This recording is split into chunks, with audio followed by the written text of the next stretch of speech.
Strategy is defined as a plan of action designed to achieve a particular aim. Finding your winning strategy can happen overnight or can take years to develop. Here on the STRATS podcast, I hang out with athletes, experts, entertainers, and adventurers, some old friends and some new, to hear how they found their edge in a particular field or for a particular event. Expect to hear about motivation, personal struggles and successes, and actionable advice for anyone looking to be better today than they were yesterday. My name is Charles Thorp. My work has allowed me to share stories from the best and the brightest, and now I'm bringing those conversations here. Coming out in the costume and seeing everybody's face, seeing the costumes for the first time, seeing people really feel that it was here and we were ready to shoot it, that was one of the very cool days and moments of the show that I remember. That was actor Pablo Schreiber, and it's time for the STRATS podcast.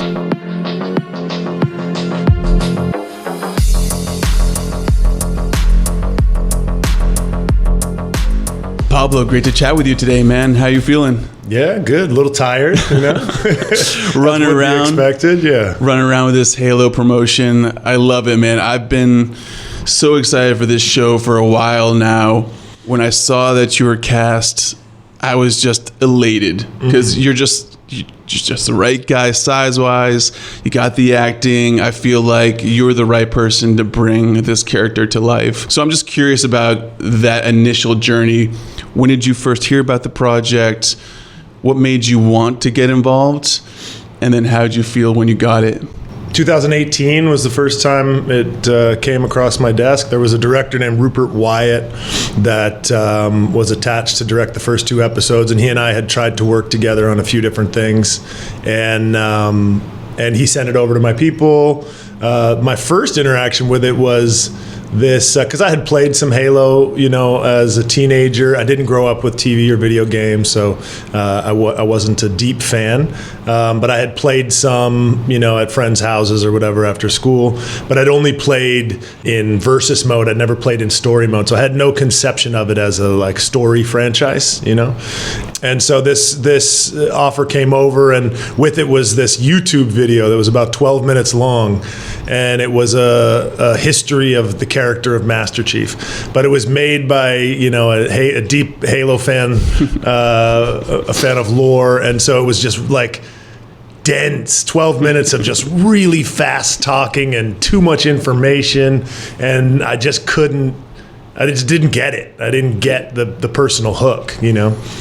But I got on the phone with Rupert, and he explained his take on it, and I read the first 2 scripts, which were written by Kyle Killen, and I thought they were really interesting and had a very interesting hook and personal story, you know. And I thought this whole idea of like demythologizing the Master Chief, who is this symbol for all of us, you know, not just in the Halo universe, but for anybody who's ever played the game, they play as the Master Chief, right. You know, and so we all have this kind of sense of proprietary ownership over the Chief because we play as him, and as gamers, we're like part creators of the experience, right? So I thought it was a really interesting take to try to demythologize him, to look at the tension and the conversation between Master Chief, the hero, and John, the human being who's inside the suit, right? Right. And so I really liked the take, and I thought it was super interesting. And then I went up to 343 in Seattle after I got the job. I'm skipping ahead a little bit here. Rupert Wyatt fell off the job because of schedule. Otto Bathurst got brought on to do episode 1 and 2. He wanted me to audition for it, which Rupert hadn't. I said, fine. I went to London, auditioned for him, found out about an hour later after the audition that I got the job. You got it. Yeah. What was the audition like? Was it just some pieces of those initial pilot? Super basic, just a reading. Yeah, it was a few 3 or 4 scenes, maybe even 2 or 3 scenes from multiple episodes throughout the season. So it was like kind of Chief's arc, you know, as it stood at that time. And it was really just for Otto to get comfortable with me and, you know, see me in person, which I was happy to do, and found out really fast that I got the role. And then there was much rejoicing in the Schreiber household. My kids, who are 10 and 13, were obviously ecstatic. Yes. that I was going to be playing the chief, so that was awesome. And then it was on to figuring out how to do it and how to crack the case. And I still didn't know much about the Halo franchise right at this point. And so the first stop was 343 Studios in Seattle, where I got like a kind of in-depth. They call it their boot camp. The game makers studio. Yeah, that's who makes the game exactly. And so I went to the Halo Museum, had their boot camp, which is just like a massive information download in 4 or 5 days. And then they sent me away with a bunch of research, the primary parts of which were all the cinematics from the 6 mainline games, obviously, studying what had already been established in the mainline games, studying Steve Downes' performance as the Master Chief, the voice of Master Chief, and then looking at all the accessory media that I could. Read a couple novels, the animated shorts, the live action features, and then some graphic novels. And what stood out to me, and this is kind of where I fell in love with the franchise, is realizing just the depth of the mythology, and how much story had already been created and laid out. Whole universe, worlds. Really, really, really. And not just big and deep, but really rich and well conceived. And just this complete sci-fi universe that it felt like was ripe for making a TV show in. And so I got really excited about it at that point. And then off we went to Budapest to try to figure it out. Incredible, man. I feel like we sort of mentioned this, but it's such a beloved game. So many people have played it for their entire lifetimes, through all 6 games. And I'm sure a lot of people that you knew and some people that you didn't know that had a lot of opinions on how Master Chief should be played. This is your character, this is your role. So how did you sort of set the boundaries, or did you even take any of that in, or did you hear something that maybe was, a useful little piece of who Master Chief could be in a TV series? One of the things I realized early on after the casting announcement, first of all, just how much excitement there is, about it, how many people feel so eager for this anticipation, this adaptation they've been waiting for so long. But also, just how many opinions there are. As you said, one of the things we settled on very early is that there's as many opinions in the Halo universe as there are Halo fans, Yes. And so it was very important to separate, useful feedback from chatter, and not to say that chatter is unnecessary or harmful. It's just that when there are that many opinions about something, you really have to listen to your own instincts, as an artist and as a group of artists, right? There was a lot of decisions that were made before I ever came on board that had, nothing to do with me. And so I had to trust in my fellow collaborators, and I had to trust in myself as an artist that the decisions we were making were correct.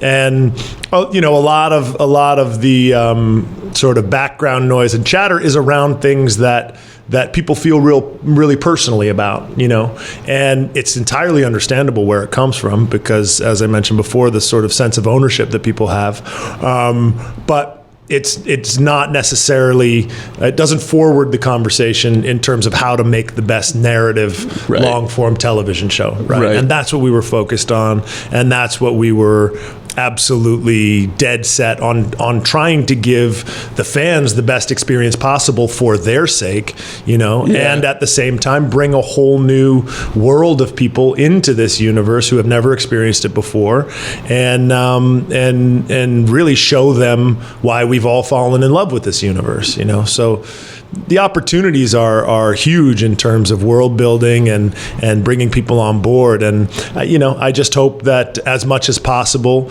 people can surrender themselves to the experience and enjoy a universe that they've loved for so long in a completely new and interesting way.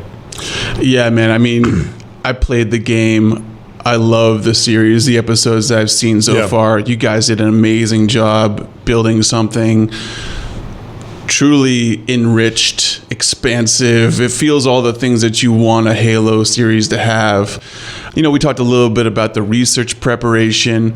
I want to get into the physical preparation, but I feel like we can't even start that conversation until we talk about the armor that you have to wear. I mean, this is future tech. It's supposed to make you an enhanced warrior, but in reality, I'm sure it's holding you back. So you probably have to even increase your output to make things look as if it's sort of fluid and all those elements. So yeah, tell me a little bit about what it was like putting on the armor for the first time and what it feels like under that helmet. I don't think we really knew exactly what we were in for. I'm talking about my trainer, Eddie, and Eddie Rayburn is my trainer. And, you know, we've attacked a few projects now. We've worked together for about 4 or 5 years. So we started on Den of Thieves together and have done most of my projects since. And I don't know that we really could quite conceive of what it was going to take. So we just prepared, you know, to have the right body type, attacked that, which for me, I'm, you know, a thinner guy by nature. My metabolism works very fast. So it's hard for me to put on muscle and keep it. So we approached it in the normal way of just eating a ton, working out a ton, trying to put on as much muscle as we could and then try to maintain it. And then what we ran into is, as you said, the suit is it's a monster, you know. As far as acting and comfort and all that stuff, it is what it is. You know, enough has been said about that. I won't add to that discussion. It's about 55 pounds of plastic, and it makes you very immobile, so it's hard to manipulate. But what the toll that it takes in terms of trying to maintain muscle mass and being in it every day, you know, I'm sweating like so much, and so I'm just shedding weight when I'm over there, where the goal is the opposite, you know. So, and that's just, and it's not the most interesting part of my work in the process. You know, it's the part that I kind of want to be in the background. Yeah, of course. Like I just want the body stuff to take care of itself and be out of the way, so I can be focused on the intellectual aspect of the role and the connection with characters and playing an authentic character. Because if it's not authentic and felt and truthful, nobody's going to connect with it, right? Right. So the most important parts of the performance are the parts that I really wanted to get to, but was so often sort of distracted and pulled back into the physical nature of it because of the challenges of the costume. What was it like putting on the helmet for the first time? It's amazing. I mean, that's the other side of it, right? Is that it's so cool to be in there, you know? It's like... Did you see yourself first in a mirror, or was it a photo, went in the full... Unfortunately, the way the process went was very piecemeal, you know, because we were building the suit and we were trying to adapt it to make it more functional. So I went to FBFX Studios in London about 5 or 6 times to try on the suit and, you know, do different iterations of it. They were making it more functional as we went. And at the beginning of the process, it wasn't painted. And, you know, the paint job does so much to bring it to life. Yeah. So it really just felt like, you know, hunks of plastic. The moment that I remember that was really kind of the one was when we got over there. Everything was done with the costume. It was all ready to go. And we were about 2 weeks away from shooting, and they dressed up the 4 of us Spartans, which is our silver team, which is kind of the stand-in for the blue team in the game. And they brought us all out in front of the crew. And in Budapest, we're working on a stage there that has one of the biggest sound stages in all of Europe. And we have 8 sound stages. It's a massive, massive lot. So we probably have, you know, on a given day, anywhere from 800 to 1,000 people on the crew.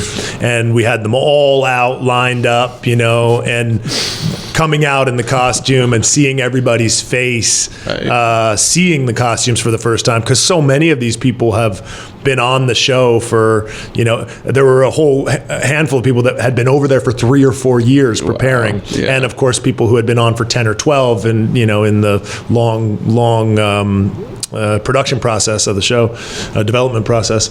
But so just seeing the faces and seeing the anticipation and seeing people really feel that it was here and we were ready to shoot it, that was one of the very cool days and moments of the show that I remember. tell me that they played the theme music when you guys all watched. The music's so good. But now I feel like it's a missed opportunity. They really should have. Oh, it's so good. I love it. I work out to that music sometimes, man. It's just, you're like, yes. You know, not to boggle down on the physical nature of it too much, but when you were in Budapest, I can only imagine, like you said, while you're shedding that weight in the suit, what'd you guys do for upkeep? Did you have a gym trailer? Did you have some weights that you brought with you? What did you have around to use? Oh, the good news is, you know, there was no cost spared for that portion, and I felt really well taken care of. You know, Eddie, my trainer, they brought over, so he was with me constantly, and that was crucial. We had a private chef who was, you know, cooking me meals. I got like 5 or 6 meals a day. We were having to eat about 5,000 calories a day just to keep it on. You know, we had a gym access to like a public gym down the street, and I had a gym in my building that we set up for me. And then of course the pandemic hit, so we could no longer use the public gym. Right. So we were just working out in the gym at my apartment, which was great. We had the whole Rogue, you know, set up and tons of great equipment and a whole nother gym of the street. Like they took care of me. There was no issues there. Anything I needed in terms of that stuff was there for me, and I felt super grateful to production for having that all set up, because at this point in my life as a 44-year-old, you know, I need every advantage I can get, and the recovery aspects, you know, are just as important as the actual training. Yeah. What would you do for recovery after a long day, maybe getting a workout in and then a long shoot day? It's more about using recovery elements in the workout. So we're doing a lot of, you know, we're doing the knees over toes stuff, and we're doing a lot of mobility work prior to workouts. Obviously stretching, massage every week. I had an amazing masseuse in Budapest he's really like a healthcare practitioner. He was taking care of me in all ways. Ice baths, I'm huge on ice baths. So I was doing those at least weekly. Those will do it. Those ice baths, man. Those will bring you back to life. Ooh, they'll wake you up. I'll tell you that. You know, it's a good way to start your morning. I do the cold shower in the morning now, man. And it's one of those. Funny. I can't even love to hate. I can't even do, like, I have an ice bath at home, like it's got a cooling system or whatever. Yeah. And so I just hop in there and I'll sit in a 50-degree ice bath for a good 5 to 10 minutes. And I've got that stuff down now, but the cold shower for some reason just feels so harsh and like, it is. You know, like, I don't know. You feel like you're in prison or something like that. Yeah. I want to get into the arc of this character. I really love that they announced that there's going to be a second season, because I see so much potential in just the early episodes that I've seen. Can you just tell us a little bit about the journey that we can expect Master Chief to go on in this first season? Yeah, I mean, the first season is really, obviously there's so much setup that's involved, and what we want to do by the end of the first season is get you really familiar with the lead character and really establish that dialogue between Master Chief, the soldier, and John the man. And by the end of the season, you know, through the process of John interacting and discovering his humanity for the first time, you know, hopefully the audience will have gone on that journey and sort of learned a little bit more about who the Master Chief is, right, underneath the armor. And by the end of the first season, once all that is established, I'm really excited for subsequent seasons. We have a new showrunner that has been brought on for second season. His name's David Weiner, and he's an amazing writer. He's it's like, you know, my conception of this show, the only reason for me to get involved with something like this is to make it legitimately great television, you know. And there is so much good TV out there right now that you don't make a show without the goal of having it fit into the landscape of really high-end quality television. Top tier, as we like to say in that gaming world. It's my goal, and I'm going to do everything I can to drag this show to its highest peak and highest potential. It may take, you know, a little while for us to get there, but you know, one of the things that I've really loved about this process of playing the Chief is that he has so many things to teach me and to teach all of us, right? I think he has for many, many years now taught us so much about resilience and about patience and really not giving up, under the face of great odds. He's a beacon. And so where, sometimes it feels like you got a lot against you, we're just not giving up, and I'm certainly not giving up, and my goal is to make this the absolute best show that it can be.